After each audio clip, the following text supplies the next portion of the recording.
Hello everyone, welcome to another video of a YouTube series where we discuss everything in and around CMA US. In the previous two videos, we discussed the fees structure as well as what is CMA US. Now this is the third video. In this, we are gonna discuss what is the eligibility, like who all can appear for CMA US exam and who all can get certification from CMA US exam and what is the exam pattern. Let's dive into the slides and have a look. Okay, first of all, who all can pursue CMA US? Who are the people who can write this exam? If you are someone who is a student or you are a working professional, then in that scenario you can appear for the CMA US exam. If you are a BCom student, BBA, MCom, MBA, CA, ACCA, CPA, CFA, no matter which degree you are pursuing, be it of any field, even if you are from arts background or from science background, you can appear for this examination. And also, if you are a working professional, be it in any domain, be it in FP&A, be it in audit, be it in taxation, or even if you are from science background, like you are into computers, like coding and everything, you also can appear for CMA US. And CMA US is open to candidate worldwide. No geographical restrictions apply. That means no matter from which nook and cranny of the world you are from, either you are from South Africa or you are from Bhutan, Bangladesh or US or Canada, no matter which country you are from, you are eligible to write the CMA US examination. Moving on to our next slide. So let's understand how the CMA US is designed. First of all, for the students can study for CMA US while they are studying, while they are pursuing their graduation or maybe another qualification. Then for the students, you have a early career advantage before graduation. That means if you complete your CMA US while pursuing your graduation, even before you graduate, you will have a qualified CMA degree on your CV. Though certification you will get later on. When, how do you get certification? When do you get certification? We will talk about that. But at least once you start applying for jobs after completing your graduation, you are able to land a job very easily because you have cleared both the papers of CMA, or even one paper of CMA will be more than sufficient. Then strong resume for campus replacements, better job opportunities right off the college. So that's why CMA is very helpful and flexible for the students. Now coming for the working professionals. So for the working professionals, they can pursue alongside a full-time job. That means if you're doing a 9 to 6 job or maybe you're going 5 days a week office, you can study for this examination provided you have the right structure and you have the right guidance with yourself. Then it helps accelerate promotions. We often listen from our seniors or maybe we see people posting on LinkedIn that they have not been promoted in their job since XYZ years. So in order to come over all these shortcomings, if you are facing such kind of a difficulty and if you pursue a qualification like CMA US, it's gonna help you a lot. Then also if you are planning to move to finance role, to move to FP&A role from auditing, taxation, or be it from any role, then CMA US is gonna help you a lot. Then you have higher salary potential with certification. I'll give you my example. When I was pursuing my CMA, I was getting paid suppose 100 rupees a month. As soon as I completed my qualification, I become a full-time employee with that organization. My salary increased by double. That means previously which I was paid 100 bucks a month, I was getting paid 200 bucks a month. So understand the value that it adds to your resume. Okay, now what is the educational requirement? First of all, in order to get the certificate of CMA US, you need to you need to have a bachelor's degree, be it any bachelor's degree, BA, BBA, BCom, BCA, BTech, any bachelor's degree. You should have a valid degree from any of the colleges, any of the reputed recognized colleges to get your CMA US certification. And apart from that, if you don't have a bachelor's degree, if you have any other professional qualification like CA, CPA, ACCA, or any other equivalent qualification which IMA recognizes as a equivalent to a bachelor's degree, then in that scenario also you can get your CMA US certification. One good news is that you can appear for CMA exams before completing your graduation and submit your educational proof later. That means you can write your examination when you are in college and you can tell IMA that, hey, see, I am pursuing this qualification. Once I complete this qualification, once I complete my graduation, I will get 2 years of work experience in a relevant field and then I will apply for the certification. So they agree to that, and in that manner you can start your CMA US journey right itself when you are in your college, when you are pursuing your graduation or maybe your masters.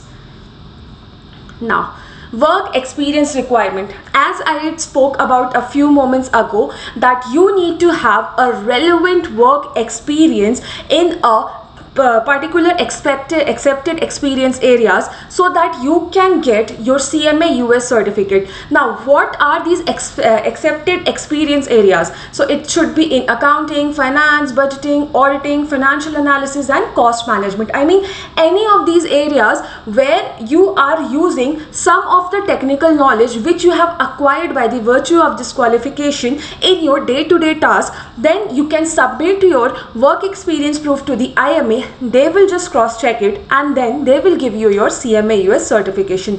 One important point to note, that experience can be completed before or within 7 years after passing the exams, giving you ample flexibility. What does that mean?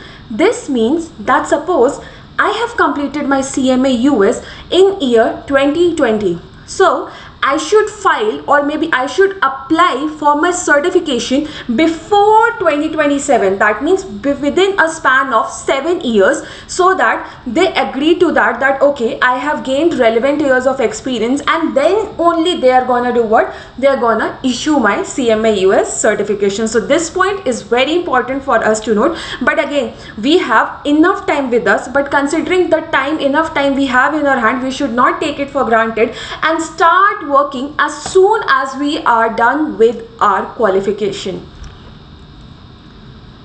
Okay, moving on to the next one. What are the exam structure? So basically there are 2 comprehensive parts. That means we have 2 papers, 2 exams in CMA US, part 1, part 2. You can write either of the parts irrespective of the fact, whichever you are interested in, and no one is gonna come and question you, why did you choose this part first? I myself, I wrote CMA US part 2 first and then I wrote part 1. So for part 1, what is that name of part 1? It's financial planning, performance and analytics, and you study 6 sections over here. What are these sections? It is mentioned over here in these bullet points. Now coming to part 2, what is part 2? Part 2 is all about strategic financial management, and in that also we have some 6 sections. And what are they? They have been listed down over here. Now if you want to understand that what each section stands for, what do we study about, you can drop me a comment down in the comment section and I will make a separate video on this, highlighting that what each part entails, what all is covered in that, so that you can make a wise decision that you should go for this part. Okay, now coming to the exam duration and testing windows. So is the exam conducted throughout the year? No, not really. So the CMA US exam is conducted in separate windows. One window is Jan-Feb, when students can write between 1st Jan to 28th Feb. Then the second window is between 1st of May to 30th of June. Then the third window is between 1st of September to 31st of October. So this testing windows, it remains the same worldwide. And the exams are what? Exams are a computer based exam, and you have to go to a Prometric center and there you can go and write the exam. So CMA US exam is conducted around in 10 cities in India. So in any of the cities, whichever is closest for you, you can choose that Prometric center, book the slots over there, and you can go and write the exam over there. Now Coming to the second very important thing about which students are very interested to know is that what is the duration of this exam. So this exam has one of the longest duration. It has a duration of 4 hours per part. Yes, you heard me right. And there is going to be no break in between. It sounds a lot, but trust me, if you can sit and watch a movie like Dhurandhar in theater for 4 hours, you can easily sit and do the examination, considering you have studied well and you are like, in that exam atmosphere. So don't worry. So exam duration is of 4 hours. 3 hours is dedicated to the MCQs and 1 hour is dedicated to the essay section, or I should say the case-based simulations, which is now being tested from 2026 onwards. Now, coming to the current format of the exam pattern. So what we have 100 multiple choice questions and 2 essay scenario based questions. Now what happens, 75% of the marks has been allocated to the essay questions and 25% of the marks has been allocated to the essay section. Now this is what it is about. One important thing, first we appear for the MCQs. That is, when we start writing our exam, first 100 MCQs will come in front of us. Then 2 essay sections or maybe 2 scenario based questions will be there. In order to ensure that we are able to attempt the essay section, what we have to do, we need to ensure that we get around 50%, more than I should say 50% of MCQ questions correct. Acha, how will you get to know in examination that you have scored more than 50% in the MCQs? That means more than 50%, that is more than 50 MCQs, 55 MCQs are correct in your examination.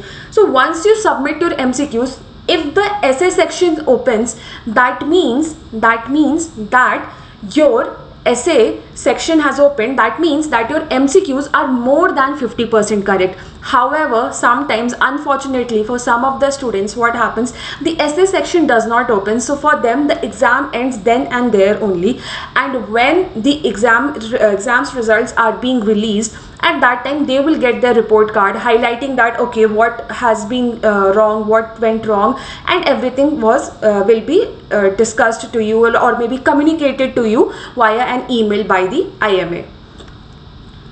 Now, one new exam update in 2026 that came into the picture, which was the highlight for the CMA US exams in this year, was that instead of essay questions, now we have what? We have CBQs, or the case-based questions or the case-based simulations. Okay, now why this has come into the picture? So previously these case-based questions or simulations were termed as essay sections. So what happened? A student used to type the answers. It not used to be like a usual essay, like a paragraph or maybe something like that, but you have to type your answers and keep it to the point, like some 2-3 lines or 4 lines or whatever is needed. If needed, you have to do the calculation as well.